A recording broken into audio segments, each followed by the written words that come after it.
नुआ वर्ष रे विजिलेंस रो नुआ खाता खोलिला आउ ताहा पुणी जणे थाना अधिकारी ट्राप केस रु कमिशनरेट पुलिस रे लागिला दाग। कटक भुवनेश्वर कमिशनरेट पुलिस रो सीआरआरआई थाना अधिकारी विजय कुमार बारिक एबे पड़िछंती विजिलेंस जाल रे। तेबे आय बहिर्भूत संपत्ति नुहे लांच नेउथुवा बेले धरा पड़िछंती रंगे हाथ।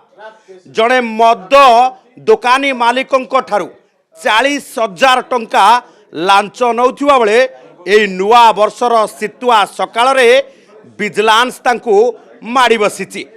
तेबे बाबूंकर पोस्टिंग कटक सीआरआरआई थाना रे किंतु क्वार्टर होउची भुवनेश्वर यूनिट 1 अंचल रे।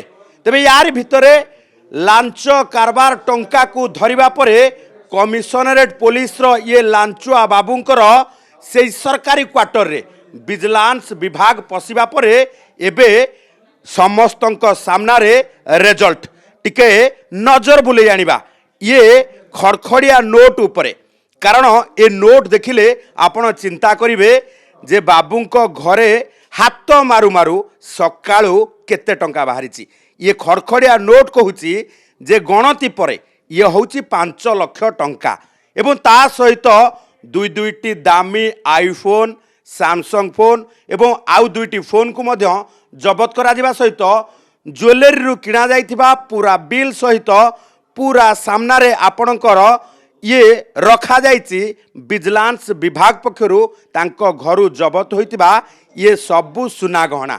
तेबे केवल सरकारी ये बासभवन रे जेतेबेले छापा मरा जाइछि ए समय रे 5 लाख टंका नगद तांको घरु जबत हेबा परे तांकू पचराउचरा करा जाउछि। पचराउचरा करा जिबा परे एबे सुधा भी से संतोषजनक उत्तर दे पारु नाहंती ए टंका केउठु आसिला। कारण ये टंकार संतोषजनक उत्तर तांको पाखरे एइथि पई बोध हुए नाही, बोध हुए निजस्व टंका नुहे। कारण जड़े मद दुकानी ठारू 40,000 टंका लांच नेउथिबा से थाना बाबू को जेतेबेले नुआ वर्ष रे विजिलेंस विभाग ट्राप करिछि ता परवर्ती समय रे ये एसओपी अनुसार तांकर हाउस सर्च करा जाइछि। अर्थात सरकारी बासभवन सर्च करिबा परे ये टंका मिलिबा परे एबे सस्पेंस बढ़िछि, संदेह बढ़ुछि।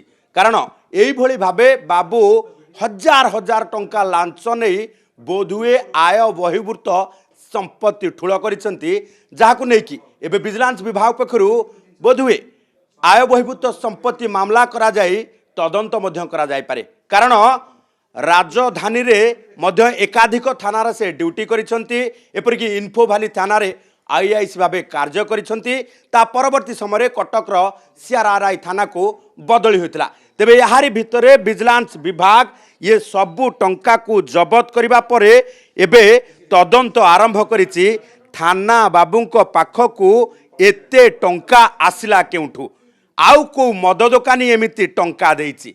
कारण जणे मद दुकानी 40,000 टंका लांच दउथुवा बेले थाना बाबू रंगे हाथ विजिलेंस विभाग अर्थात राज्य दुर्नीति निवारण विभाग हाथ रे धरा पड़िछंती।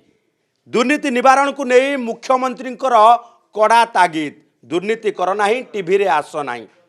एबे किंतु से दुर्नीतिखोर ऑफिसर माने चेतु नाहांती जेउथि पाई नुआ वर्ष 2026 रो प्रथम केस विजिलेंस रो जणे थाना बाबूंको ठारू खोलिछि। तेबे आगको को दुर्नीतिखोर ऑफिसर घरे विजिलेंस पछुछि ताहा देखिबा को बाकी रहिला। भुवनेश्वरी कैमरा पर्सन अनंत चंदन पाइक राय।